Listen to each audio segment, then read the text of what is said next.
अस्सलाम वालेकुम रहमतुल्लाह।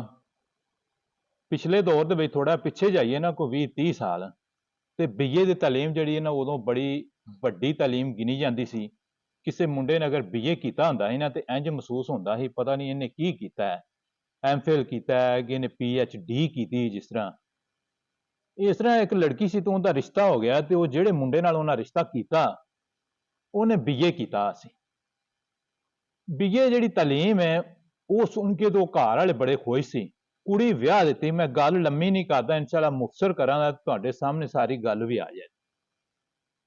ਜਦੋਂ ਕੁੜੀ ਵੀ ਕੇ ਤੇ ਉਸ ਘਰ ਦੇ ਵਿੱਚ ਆਈ, ਉਹ ਮੁੰਡਾ ਸੀ ਨਾ ਜਿਹੜਾ ਉਹ ਇਸ ਤਰ੍ਹਾਂ ਹੀ ਬਹਿ ਰਿਹਾ ਕਰੇ,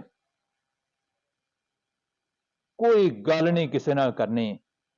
ਜੇ ਉਹ ਤਾਂ ਵੇਖਣ ਲੱਗ ਪਏ ਉਹ ਤਾਂ ਵੇਖੀ ਜਾਂਦਾ, ਜੇ ਥੱਲੇ ਨੂੰ ਵੇਖਣ ਲੱਗ ਪਏ ਥੱਲੇ ਵੇਖੀ ਜਾਂਦਾ।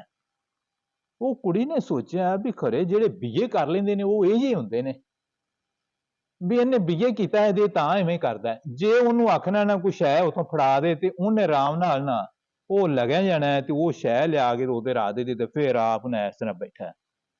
ਨਾ ਉਹਨੇ ਕੁੜੀ ਦੇ ਵਿੱਚ ਦਿਲਚਸਪੀ ਲਈ, ਨਾ ਉਹਨੂੰ ਬੁਲਾਇਆ, ਨਾ ਉਹਨੂੰ ਆਪਦੀ ਬੀਵੀ ਸਮਝਿਆ।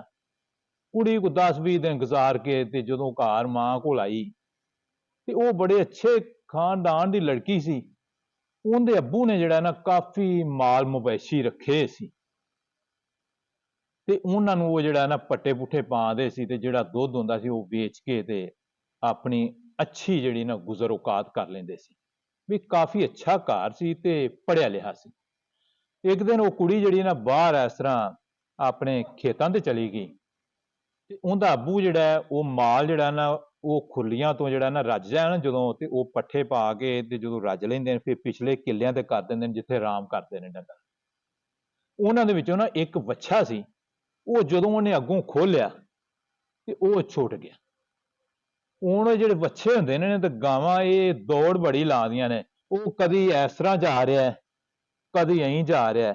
ਉਹ ਬਜ਼ੁਰਗ ਉਹਦੇ ਪਿੱਛੇ ਪਿੱਛੇ ਭੱਜੇ ਫਿਰਦੇ ਨੇ ਲੇਕਿਨ ਉਹ ਕਾਬੂ ਨਹੀਂ ਆ ਰਿਹਾ। ਤੇ ਕੁੜੀ ਆਦੇ ਅੱਬੂ ਨੂੰ ਕੀ ਆਂਦੀ ਏ, ਅੱਬੂ ਜੀ ਮੇਰੀ ਗੱਲ ਸੁਣਿਆ ਜੇ, ਇਹਨੂੰ ਮਾਰੋ ਨਾ ਵੱਛੇ ਨੂੰ, ਇਹ ਜਿਹੜਾ ਖਰਾਬ ਹੈ ਕਹਿੰਦਾ ਇਹਨੂੰ ਆਖੋ ਕੁਛ ਨਾ। ਤੇ ਉਹਨੇ ਕਿਹਾ ਵੀ ਇਹਦੇ ਨਾਲ ਕੀ ਕਰੀਏ। ਉਹਨੇ ਆਹ ਵੀ ਇਸ ਵੱਛੇ ਨੂੰ ਬੀਏ ਕਰਾ ਦਿਓ ਜੇ ਕਦੀ ਖਰਾਬ ਕਰ ਜਾਏ ਤਾਂ। ਲੋ ਜਨਾਬ, ਅੱਜ ਦੀ ਗੱਲ ਇੰਨੀ ਸੀ, ਇਹਨੂੰ ਤੁਸੀਂ ਅੱਛੀ ਸਮਝੋ ਜਾਂ ਲਤੀਫਾ ਸਮਝ ਲਵੋ। ਤੇ ਉਹਨਾਂ ਕਿਹਾ ਵੀ ਇਹਨੂੰ ਬੀਏ ਕਰਾਓ ਜਲਦੀ ਨਾਲ, ਤੇ ਜੇ ਬੱਚਾ ਕਦੀ ਹਿੱਲ ਜਾਏ ਤਾਂ।